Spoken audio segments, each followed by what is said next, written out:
মনের black and white টিভিতে তুই কালার লাগালি হায়। স্মার্ট দাদা আজকে কিন্তু না দাদা ক্যামেরা রোল এন্ড অ্যাকশন চলো। হ্যালো গাইস, আজকে দেখো আমরা কি করছি। আর স্মার্ট দাদার বাইকের পেছনে বসার তো অনেকেরই সুযোগ হয়েছে, বাট এই জায়গাটা শুধু অনলি আমার। এন্ড অ্যাকশন চলো।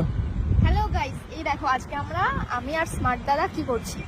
আর স্মার্ট দাদার বাইকের পেছনে বসার ভাগ্য তো সবারই হয়, বাট সামনে বসার ভাগ্য আজকে শুধু আমারই হয়েছে, আর অনলি আমারই থাকবে আশা করি, তাই তো? ইয়ো তো বাইকের সামনে বসে মুন আজকে যাবে কোথায় স্মার্ট দাদার সাথে? দিগো বাদ তো বাইকের সামনে বসে আরে মনের ব্ল্যাক এন্ড হোয়াইট টিভিতে মনের ব্ল্যাক এন্ড হোয়াইট